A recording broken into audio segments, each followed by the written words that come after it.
Okay, so listen, I just want to tell y'all, it's another great interview about to happen. I know y'all are like, Chifu, why are you on my screen so much today? And I'm on your screen so much today because I'm giving it to the people. So I have another amazing guest. And if this is your first time seeing us today, then guess what? Welcome out. So we'll give it to the people. What we do is we focus on BIPOC businesses. We focus on women-owned businesses, telling their story, people that maybe you didn't know, but you need to know. And so this particular series is so special to me because we are doing it in tandem with ShePodcasts, which is one of the largest women-owned podcast businesses in the world. And so what they do is they foster these relationships with other women, and they host this big, gigantic conference in the summertime that is called ShePodcasts Live. And I was privileged to be able to be at the one that was in Arizona. And now I'm privileged to also be at the one that's going to be in DC this summer. And what happened was we said, well, look, I told them, look, I want to interview the women because these speakers are awesome sauce. And then this gives me an opportunity to find out who they are. They can find out who I am, but more so you can find out who they are. And then for people that are coming, it gives you the opportunity to be able to see which type of sessions you may want to go to. So I said, well, look, in a tandem with like our, theme, Jess was like, well, why don't you interview our BIPOC women? And I was like, what? That's such a great idea. And so then we said, well, let's get the BIPOC women. And so BIPOC is Black, Indigenous, and people of color, and interview them to kind of give them their own little spotlight. And look, spotlight right now on Bethany Hawkins. Yes, brown skins. Yes, brown skins. Ah. So listen, Bethany, I'm so excited for this interview.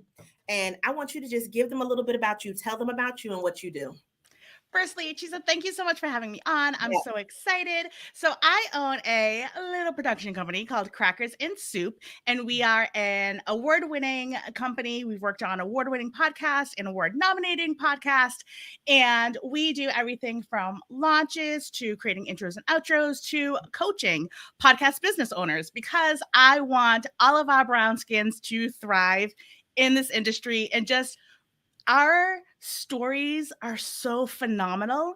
And if we can get more people behind the scenes creating those stories and getting them heard, and if I can help you do that, yes, I'm about it. Yes. And that's an amazing thing because podcasting can be a scary place and it can feel like you are on an island because everybody has the best practices. Everybody has, these are the best tools. And so when I try to tell people, listen, how quickly do you want to get started? What do you want to invest in? What's your budget? Because it's easy ways to get started, but then also what are the goals that you have? Because when you kind of look at the goals, you might want to do something a little bit different, and I've seen people that are like, I'm tried and true. This is the only thing that I use. And they act like there's not an alternative. And I'm just like, but did you know about such and such? Oh, I didn't know about that.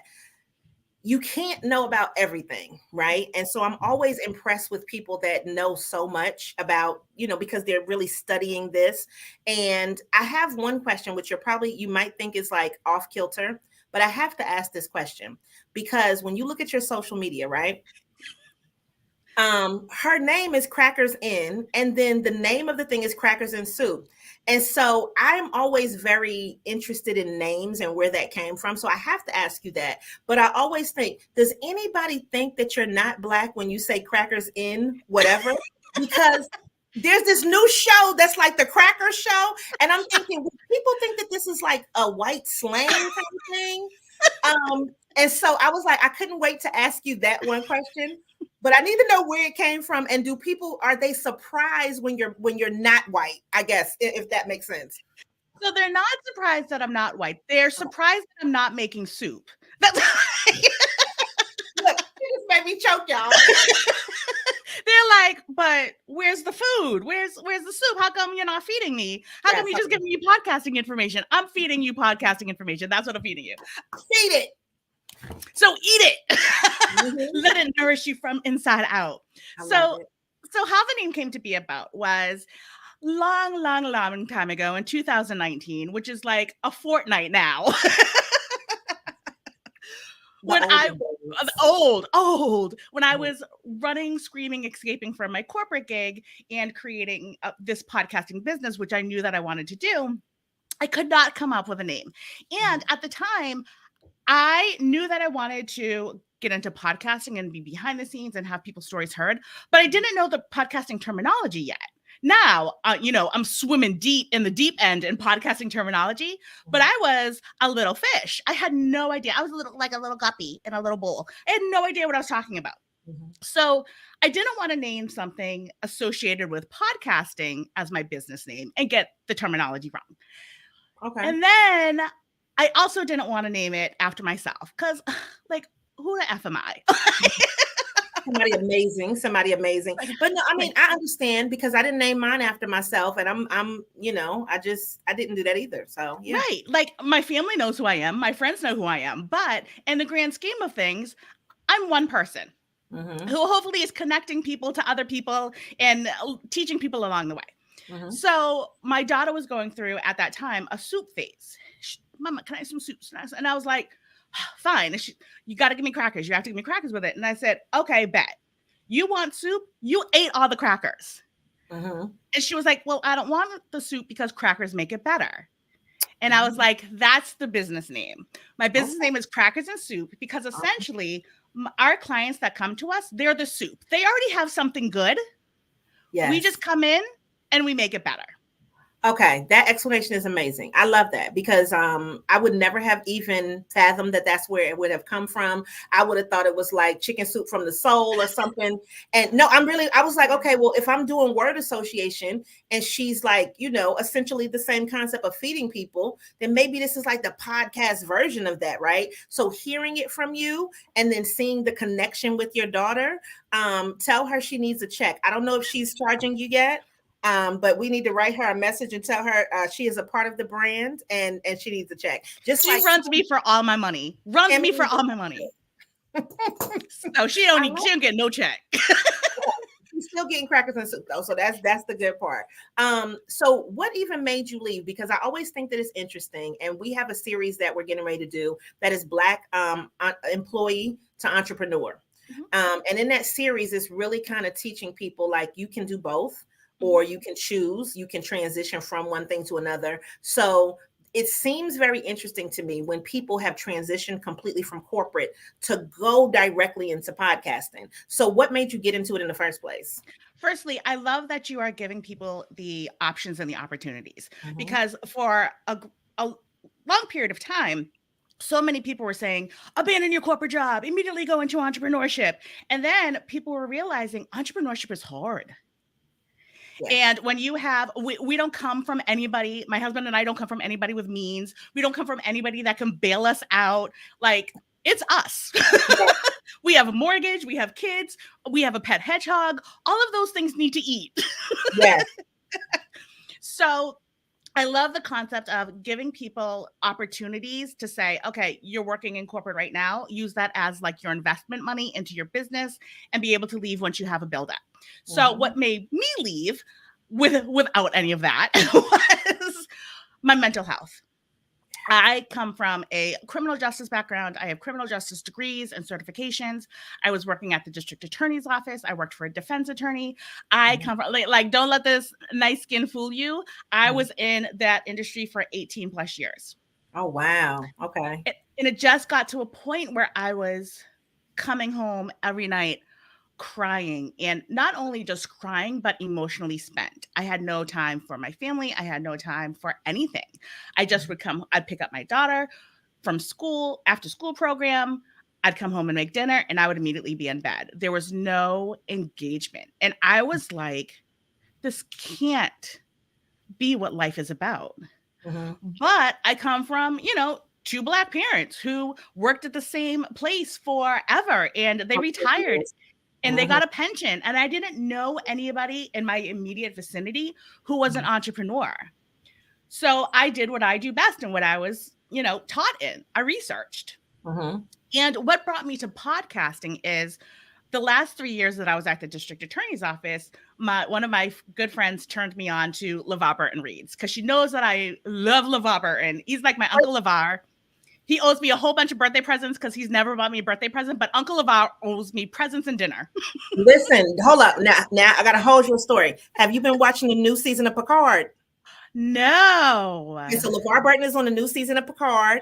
His real life daughter is on there, and he got a fake daughter that's on the show. So if you watch this, and this is going to be the last season too. So I'm a Trekkie. I'm not like super Trekkie, like I know everything, but I promise you. So if you watch this last season, I don't know what LeVar Burton has been drinking all of these years, but that skin is popping, okay? And he is giving it to the people on Picard. So just watch this last season of Picard, and you will get into that. Okay, go back to your story. So did you used to watch Community? No, I never watched Community. There is an episode where Donald Glover meets LeVar Burton. Oh. And he immediately freezes. And all he's singing is Butterfly in the Sky. And he starts crying because he is a bumbling fool. He cannot articulate anything because it's his idol. Yes. And I'm like, that would be me if I ever was in any close proximity to LeVar Burton. I would be so asinine. He'd be like, who is this like insane woman? Because I would just be staring at her like, So he needs his royalty checks because he got me into podcasting. So he got you into podcasting. So he got me into podcasting. So I would be doing payroll, listening to LeVar Burton reads, where he would be like reading me a story, and I'd be like, thank you for telling me the story. So then I ended up looking at other shows and podcasting, and I stumbled upon Elaine Fluker, and she has this podcast, Support is Sexy, and it was a lot about women who experienced microaggressions. Oh. And as I was listening to it, and then, women who ended up being successful in business. So as I'm listening to it, I thought, I'm not crazy. These things are happening to me. When at the district attorney's office, I was the office administrator. So the hierarchy went the district attorney, the deputy district attorney, and then myself. So I was involved with all the support staff. I did $1 million budgets. I did all of the things. But I was it was like an ongoing joke that I was the token Black person. And we worked in a courthouse, like in all of the courthouse. And people would say to me, oh, you can never get fired because you fit our quota. Or I would have people walk past me and be like, oh, are you celebrating Kwanzaa in October? Oh, wow. And these type of things that would happen to me regularly. And it's funny that you said, did people think that you're white? Because I also was in charge of doing extraditions, which means that you bring somebody who has a warrant to the state. And I had to get the officers or the deputies or whomever to come in and sign all of these documents. And if it was police officers that I didn't know, they would come in and they'd be like, no, I'm looking for Bethany. But I am she and she is me. Is Bethany. Like, it didn't even click to me while you were saying that because I'm just like, okay, yes. And I'm so like, that's me. You talk to me on the phone, and they would go, really? Yeah, it's me. So it just got to, and then there was like this, there was union stuff, and it just got to a point where I couldn't sustain this. I was 2 years away from being in the retirement pool when I left. I could not handle 48 more months. Wow. And I said to my husband, I had come home in January of 2019. And my husband was home and I was cooking dinner. And I said to him, I'm going to leave the DA's office and I am going to start a business in podcasting. And he was like, I don't know what that means. It doesn't mean security right now, but yes. But he's like, but I'm there with you as long as you remember we are a 2-income family. Yep. We need that income. So you need to get some clients. I don't know how you're going to like dos. I don't know how you're going to do it. You got to get some clients. Yes. Like, okay. So I researched podcasting. I researched business ownership. I researched all of I took courses. I immersed myself in this industry, in the terminology, in the vernacular, in what creating a business looked like. Because so many people think, oh, let me just work on the podcasting aspect without working on the business aspect. And I'm very fortunate because I have all of these transferable skills. Yes. From being in that industry for 18 plus years. So I know exit strategies and when you're coming in, and I know all of those particulars that makes a business lucrative. Yes. So you already had that lens of, well, first of all, the legal side of things, the organization, managing the money with the billions that you were talking about. And, so that already lent itself to the idea of, listen, I could be successful in this. What was your time frame as far as transition from that January, I'm cooking dinner, to I'm doing all of this research, I'm taking these classes, and to I'm going to put in my letter of resignation now? What was that time frame? I started in January and I put in my letter of resignation in June. Okay, so 6 months. Okay, but would you say, okay, so after that 6 months, boom, now we're a full-time business owner. Now we're a full-time podcaster. Did you try to get clients beforehand, or did you, say, okay, now I have my full time to devote to this. Let me start to go after people. How did that happen? Great question. So I gave my resignation in June, but I stayed until the end of August. Twofold. One, because they didn't have anybody that did. I was the only person who did what I did. Mm-hmm. So I gave ample opportunity for them to either hire in-house or out, and then I was going to go about training them because it's just the respectful thing to do. That was very nice of you, very considerate. And two, totally personal, because I was scared fecal matter-ish. That it wouldn't work? It wouldn't work. No. I was scared. So I said, okay, during this 2 months of transition, because I did it. I gave my resignation letter. I done told everybody. Now I'm going to put it on social media. Now I got to do it. Like I got to.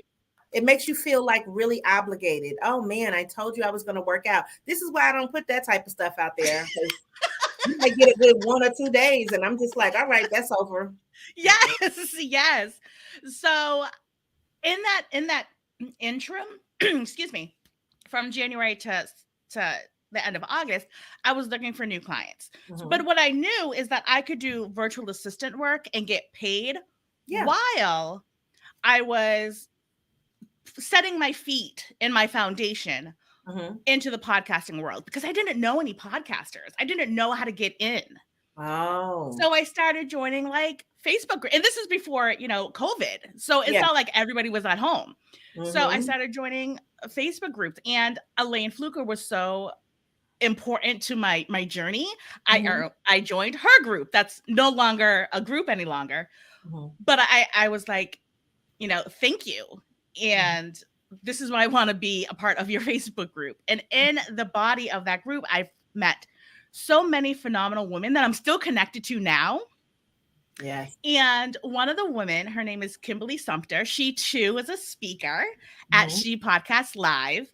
And she dropped her newest episode, and I listened to it and I binged her podcast, and I reached out to her and I was like, ma'am, you don't know me from a hole in the wall, but you don't have any show notes. And I want to refer different episodes to friends, but I don't remember which one it was because you don't have any show notes. I'm trying to get into podcasting. Would you mind if I worked on your show notes for free? Okay. And you can give me feedback. Okay. And that's literally how I got into podcasting, and it exploded from there. Okay. So let me tell you what I just heard. First of all, I heard being resourceful. I heard actually taking the time to research, again, the person and the business that you want to be a part of, because I think a lot of times people just jump into stuff and feel like, okay, well, I can do this, so you should just hire me. But you are also willing to work for free to just get that experience, and then also to be able to then tout that person as a client, right? And so that was an important step in being able to do it. And I'm going to be honest, so I'm selfishly also doing these podcast episodes because there is always an area that I feel like I can improve in. And so I don't do any show notes. I don't do any transcriptions, but mine for the most part. So when we talk about fecal matter, mine is real ass affirmations. So I cuss in every episode. Okay. So I always thought, does somebody really want to read all of these cuss words? And I'm like, you know what? Somebody might, because if I can give them that energy, what if they can't hear and they could read the cuss words? They would feel it, right? Mm-hmm. So I just never have done that. So, when people talk about things that are important, sometimes you're like, well, you could do this. And if you did it, would it make things better? Would you have more of a reach? And so in you being able to do that for her, then that transitioned into, well, I can do it for other people. And I love what you said about, well, listen, I did this pretty much I'm in the hallway waiting for the door to open. Right. And so I'm going to do the virtual side of things and then keep on growing. So that transition and you giving yourself that time, I think that that's an important factor that maybe we don't do often enough. It's so true. It's so true. And I love what you said about the opportunities for inclusion, because now I think it's so important for the hearing impaired people to have an opportunity to experience a podcast. And if they have hearing deficiencies, they should have the opportunity to read what is being said and introduce. And I think that there's going to come a point when the introduction of mandatory transcripts for podcasts is going to happen. I figured that. I do figure that, even with everything that's with the closed captioning. So I just figured, this will be, so for me, I'm listening to these beautiful women talk about their business and talk about what they do. And I'm glad that you don't do what I do, because then it gives me an appreciation for that and that side of the business. And those are things that I can do as improvements, which I'm sure somebody else that's listening could do the same thing. And it's not that I didn't know this, it's just I wasn't implementing. So what would happen if you actually implement some of the other things, right? Like you could grow. So one of the things that we focus on and give it to the people is also what we like to call mental wealth, getting your mind right and your money right. So when you talked about that work-life imbalance that you had, now I would imagine that things are a lot better. So how do you administer self-care in your regimen for what you do now? Let me say this. It's a different stress. Oh, okay. Owning your own business is still stressful. You just have to determine what stress you want to endure. Today. Because it's going to be another one tomorrow. Especially if you have team members. Oh, yeah. So I have team members because I grew to the point where I was like, I need people. Yes. So being cognizant of, it's not just me and my mortgage.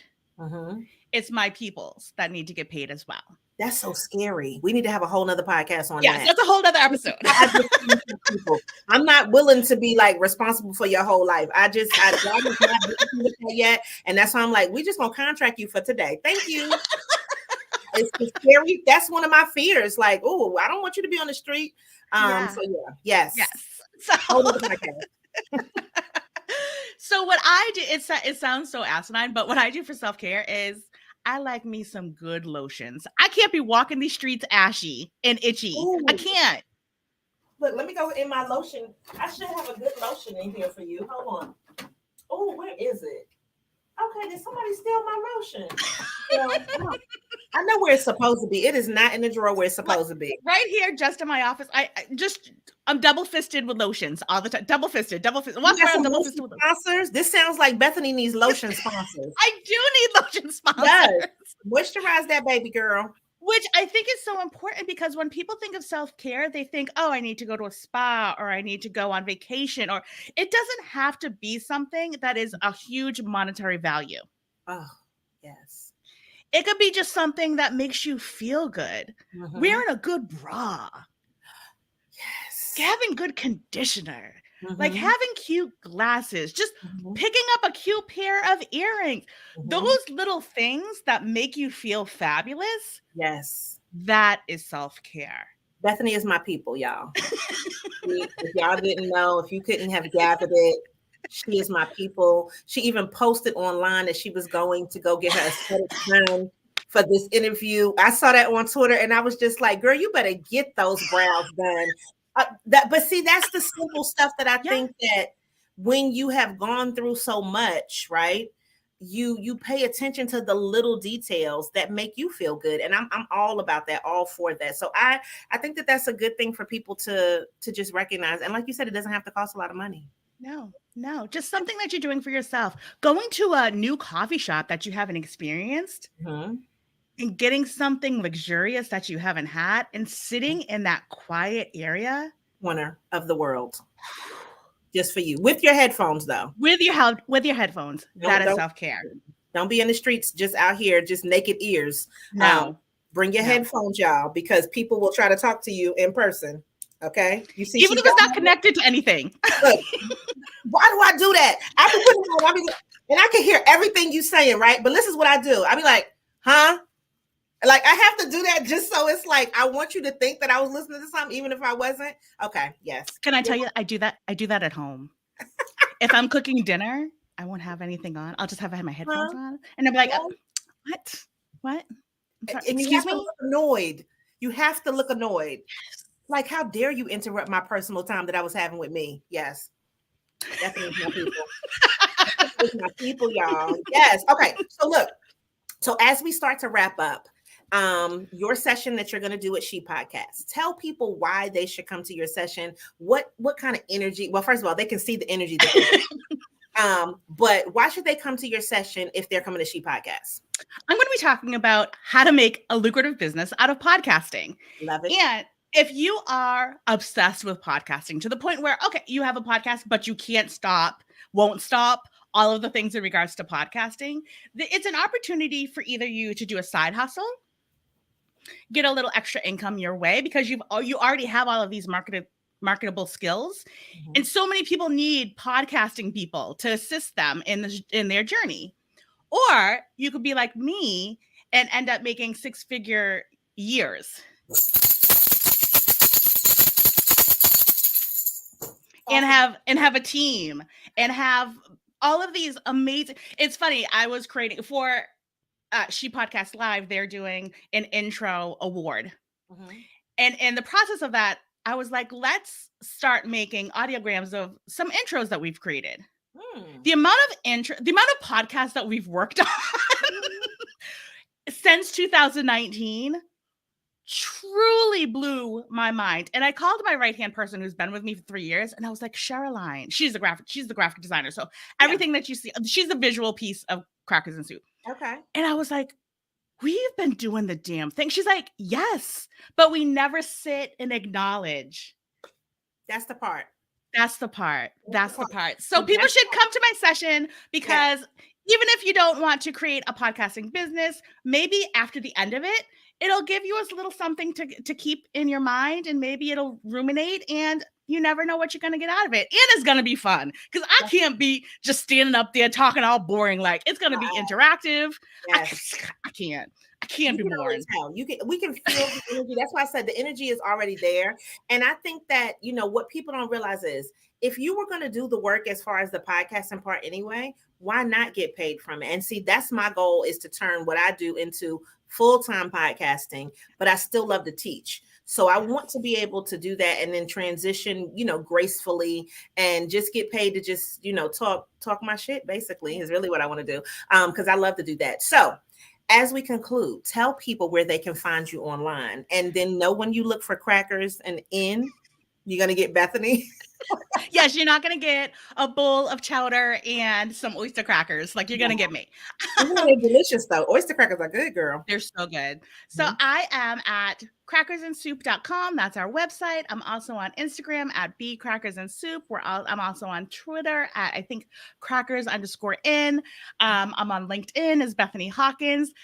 I am not consistent in any of my names. I apologize for that. It was before I got Sherilyn, who was like, bitch, what are you doing? Like, you have 15 different all over. But you know what? It's still, we can, as long as we can find you. That's it. # branded. I'm branded. I'm my brand. That's it. But listen, I know you guys have enjoyed this. So if you're watching this on the replay, then feel free to still leave comments. We're going to have some snippets come up. We're going to post on social media so you guys will see it. And then, of course, you can always come back, because as soon as we're done, you'll be able to watch it immediately again on YouTube. All right. And so, Bethany, this has been an absolute pleasure. I cannot wait to meet you in real life in June. And we're going to have a great time. I might bring you some crackers. You might get some lotion. I don't know what's going to happen. I have a gluten allergy. Oh, so don't bring you crackers. So don't bring me no crackers, because I'll eat it and then I'll be violently ill for the rest of the because I can't control myself. We will definitely not bring her any crackers, okay? And it's going to be too hot for soup. So we won't do that. But I might bring you some lotion, girl, and keep you moisturized. Yes.